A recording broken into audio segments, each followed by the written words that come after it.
Oh, life, this thing called life, but I'm enjoying it though. I'm enjoying it. I think I don't know which one would be better if with live my life in my 20s or in my 30s. 20s was just all about oh man, 20s was all about experimentation and just failing. I'm gonna just have to say that. I did a lot of failing and experimenting a lot of things. But now it's just like I'm unlearning and I don't know, I just feel like I'm getting better with who I am. And I know what I like because I've done so much experimenting in my 20s and failing and starting things and seeing it fail and then working through it and seeing if it works again a different way. I've done a lot of just exploring and just seeing what's out there, what's best for me, and not just really going by what societal norms would say. But I don't know, I'm not sure which one is better. I don't know, but I definitely have fun in both. I'm having fun in both. Yeah, I was going to say that's the fun in life. I mean, what's in life when you cannot explore? I Yes. mean, at the end of the day, you find out that if you do not explore, you find yourself being in an adulthood where you feel like, what if I had done this, my life would have been better. But then you have passed the stage of doing that. Right. So personally, I don't regret my explorations, the ones that failed. And sometimes I feel like maybe if I had done this, it wouldn't have ended up the way it did. But I also remind myself that the reason it failed Hmm. is for life to decide.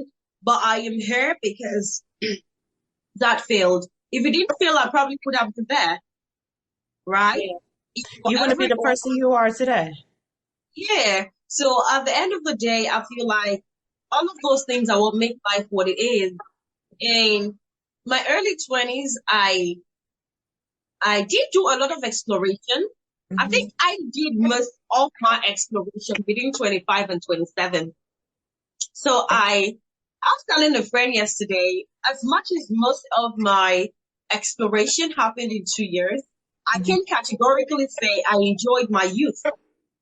Yeah. Yes. So I won't grow up a cranky old lady because everything people do, I look at it because I haven't been there. I may not understand it. So I try to poke holes in them. I try to see the faults in them. But because I lived my life, I experienced what these persons are experiencing. I could just sit and smile and say, you know what? I can bet this is going to end this way, but don't worry, just be safe while you try it out. I think experiencing all of those things give me memories to live up on. Okay. So I can, today sometimes sit down and laugh about something that happened over 3 years ago, 4 years ago. And I'm like, oh my God, did I really do that? Those are the memories that make the future worth, uh, do I say living? They're the things you look back and smile. Yeah, I've done a lot of stupid stuff. I explored my whole 20s. And half of it my parents was paying for my life. So yeah, I explored my whole 20s. Um, I knew I was not interested in being a young mom or married in my 20s. So yeah, when I explored, like I explored traveling, I just explored in every little of the sense. But I mean, I can't complain. I did what I had to do as far as, career wise. I wasn't strung out on drugs or anything, but I just explored life and what was out there, what was best for me, and different jobs and different opportunities. But I definitely cannot, I don't regret anything. But yeah. But now, like that, I'm unlearning things and I'm doing things based on my terms. I'm not really sure which one is more fun. The now doing things based on my terms or what I was doing in my 20s, which was like kind of just living by society norms, but just exploring the options to seeing what's working. I don't know. Well, Still gotta think about it. One thing it does for me is, like you said, I start to get rid of the care I Hmm. have for one-sided things. Yeah. Right now, I just want to do what is right, okay? Hmm. And as long as no one is hurt, I really don't give two hoots what anybody cares about, what anybody feels about it now at this Right. stage. And I think one of the things I'm also thankful for is that while I was exploring, I didn't do things that I would have to regret forever, Hmm. because there are some things that would give you, would leave you with memories that would keep you regretting. Oh yeah. It's just like the thought that just keeps popping in your mind. Yeah. Or maybe there is a scar somewhere that reminds you of that every time. So while I am grateful, I have the chance to explore my youth Hmm. and take the risks, because I think at that stage you take the most risk. Like, you do things that you remember, and you're like, well, did I really brave up to do that? It gives you the shivers. But then I'm also thankful that none of those things left me with a scar. None of Yes. those things left me with a blacklist or something. Hmm. And at the end of the day, I'm grateful. I lived it, and I didn't leave. I don't have to live with it. I Hmm. lived it. I lived it, but I don't have to live with it. You get it? Yeah. So at this point, I just allow life take me through the journey while I do what is right. And of Hmm. course, also understanding that sometimes what I consider right may not be right to the other person. Hmm. So I leave myself open to understanding that if this person feels hurt or offended by what I feel is right, it's in the person's right for me to stop. Right. As long as I'm not getting hurt if I stop. So I think that's basically what life has been with me and taught me so far. Yeah. We're gonna get into our little eavesdropper of this discussion. Let me see. Yeah, what did you All right. Hey, girl. Hi, a friend. What? Oh, I'm gonna ask you a Yeah, question. what's a friend? What is your definition of a friend? My definition of a friend is there are very few of them, because friends are people that you can call in the middle of the night about anything, 911 emergency. You should have very few real friends. Everyone else in your life, even the people that you love, can be our acquaintances. Okay. And outside of friends, there are people you talk to. They come and go, seasons, whatever the case may be. What do you call the people that you socialize with? That's assuming I socialize. So there's that. What do I call them? I call them my friends. So colloquially, I think we Americans use the word friend differently, right? Like, in Greek, when you say love, there are probably 7 different ways to say love in the Greek language. Yes. Different kinds of love. And different, like, emotions connected to it. It could be, friendship love, brotherly love, whatever. So I digress. Friends, I call the people I socialize with my friends or coworkers. Okay. Depending on their context. Okay, so for you, it's different levels of friends. You don't more so call them other things like I call people I socialize with acquaintances or peers, and then my friends' friends are the one that you define. Someone I can call 2 o'clock. Hey, girl, But I gotta play. honestly, that level of friend to me is family.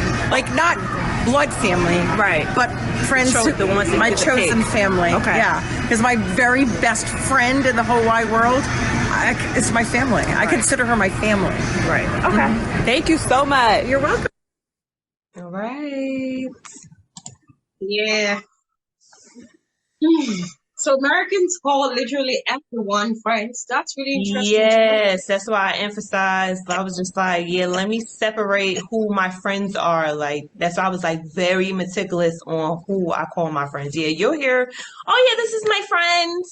And I'm just like, how long have you guys known? Oh, we just met. And I'm just like, that's your friend? Yeah, we use the word very loosely, and I'm gonna have to say I've stopped doing that like 3 years ago, like literally 3 years ago. But yeah, we use the word friend very loosely, and I've even had to like compartmentalize and write down what I should call other people, like acquaintances.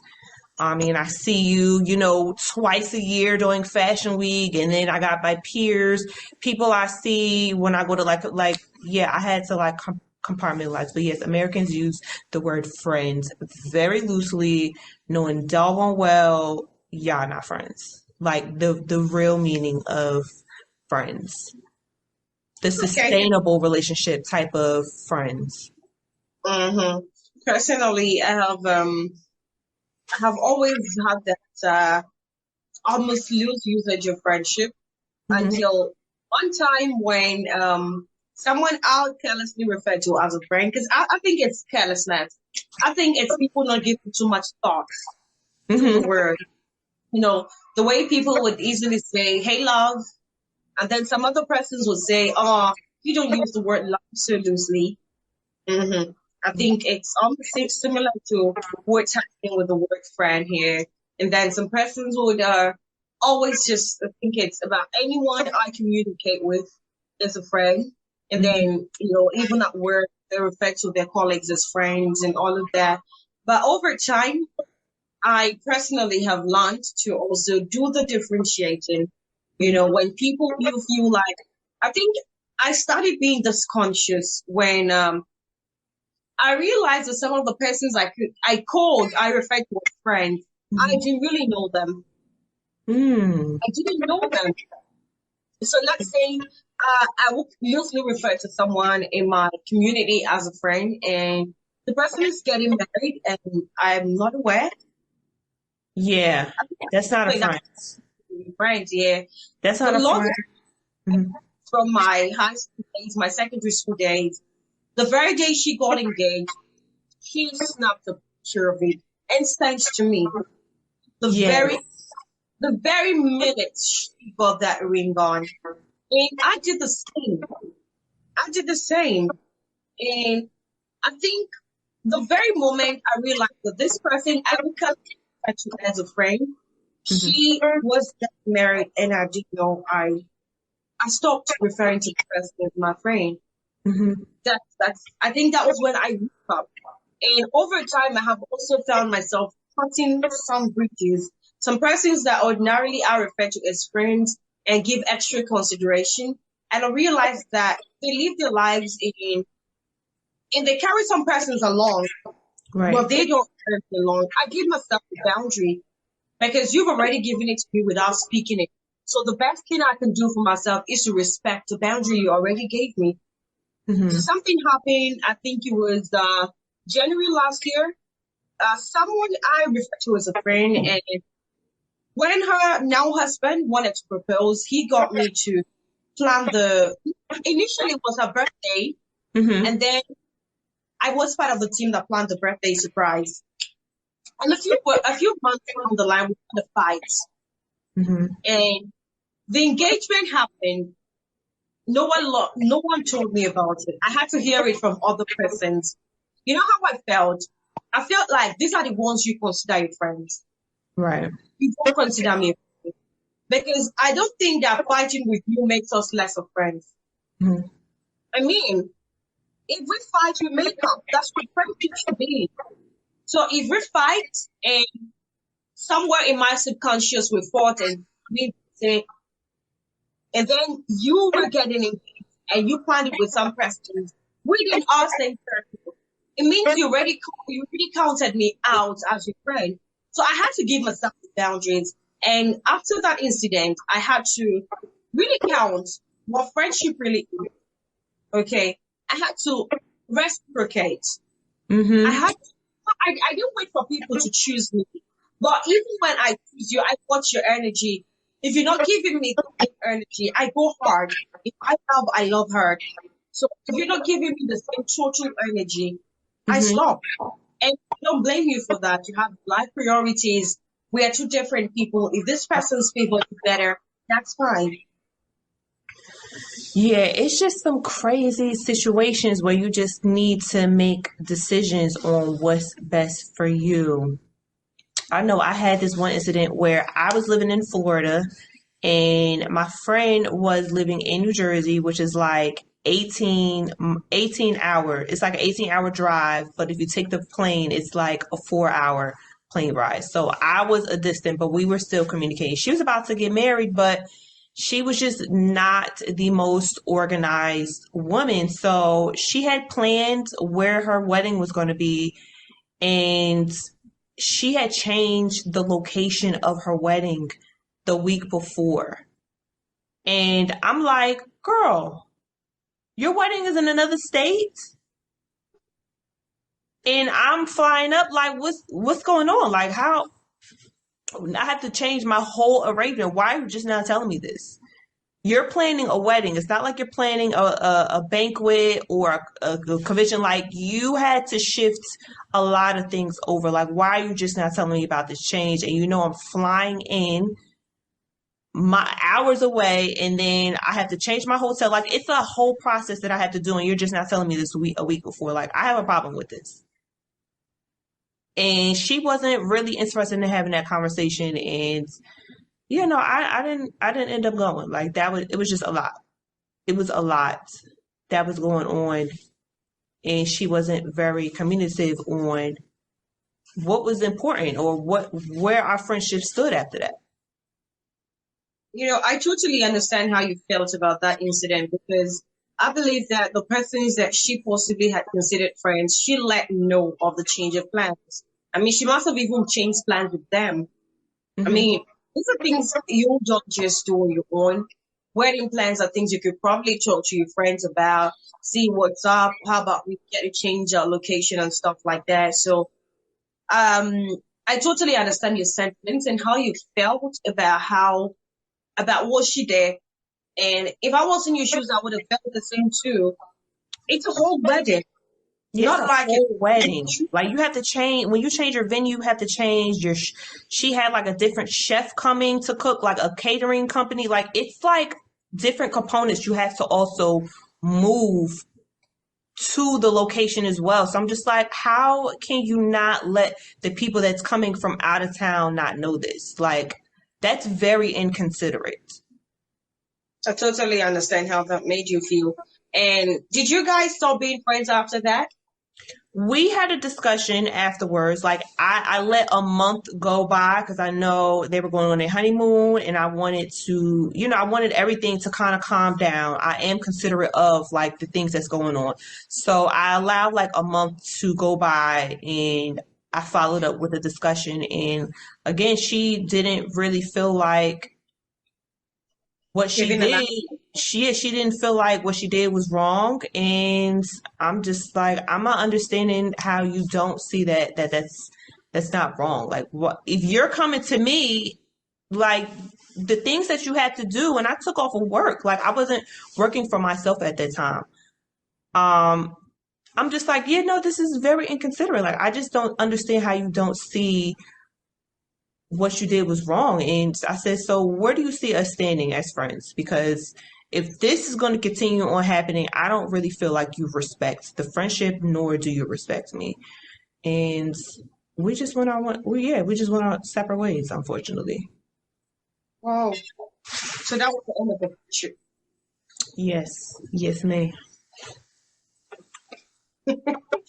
Ah, Yes, that's ma'am. really sad. But then I also understand. Were you part of the bridal train? No, no, I was not a part of the wedding, but as a guest coming from out of town, I'm trying to geographically like explain, but Florida and New Jersey are not nowhere close.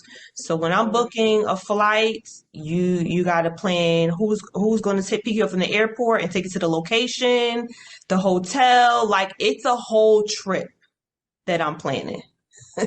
And I took off of work. Like, it was just a mess. And it's wedding season. When it's wedding season, it's going to be harder, and we're getting closer to the date. It's going to be harder for me to book, another hotel because she had changed a total different state. Wow.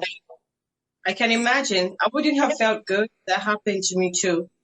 You know, sometimes I also, have this feeling about, for me, when I planned mine, there are some persons I carried along. Hmm. Okay. Now, these are the persons that I consider my friends. Unfortunately, I cannot carry everybody I know along. That's the truth. Yeah. Yeah, Yeah. she was one of those high school friends that I had like still kept along, and I'm just like, I don't think she's meant to be in my life at this season. Because at this time, it was like I was freshly out of college. And yeah, I just had like a different point of view. I don't know, but yeah, she was one of those friends that I had during my childhood. I felt like it was just a different season turning, and we were just growing in two different directions. Yeah, I totally understand. And personally, if I have that talk with somebody and the person isn't understanding that what you did without informing me was going to inconvenience me, it means you didn't really think much about me being there. It was a case of if you are here, fine, and if you're not here, fine. So that's how I'm going to feel like the person takes me. So there are some persons that if you're having an event and you don't see, you're going to feel some type of way. That's the truth. So if you also don't feel about me, I would respect your decision, and then having a conversation and you still make it look like it's not a big deal. I'll just let the Well, friendship. Really, I will. yeah, it was an interesting conversation. It was just an interesting conversation. It was definitely a learning curve, but yeah, I want to say that was like 23. It's over a decade ago. I have a lot of female friendship stories. But yeah, unfortunately that had to go. But yeah, she didn't have no bridesmaids. She's a little alternative. She's not your traditional type of girl. But no, she didn't have no bridesmaids. I know that was like your question that you asked, but yeah, she didn't have any. I guess she had an interesting wedding. I'll just say that. Some persons actually intentionally over here Hmm. decide not to have bridesmaids. Personally, I've got three sisters. Uh-huh. So sometimes I feel like I've got all the bridesmaid I need. Right, right. Sometimes, Save yourself the headache. yeah, I've heard people also share the same ideology. Like I've got sisters here, I've got cousins. So the whole bridesmaid drama is something that we wouldn't want to go into. So personally, sometimes I look at those things and I feel like, oh well, this is the person's decision because I know having bridesmaid is a different worry on its own. I mean, you've got to Oh, I consider what they heard. put there. Yeah, Oh, I you heard. have you have to make provisions for where they're going to stay when they come over. Not because you're being stingy with planning all of those, but then life happens to different people differently. I mean, some persons get married being heavily pregnant. Right. Yeah. And pregnancy comes with a whole lot of things. And then having to plan all of those things, some persons might find it really off. And I totally get it. Hmm. Yeah. So sometimes I feel like you don't want bridesmaids, that's fine. But there are friends that should be respected. And things like this, you should let me know of it. So how about I take permission and I tell my boss, I'm going to a certain city and my boss says, oh, while you're in this city, how about you're giving you an extra day, attend this conference. And then you switch off of me like that. I'm supposed to make alternative plan work.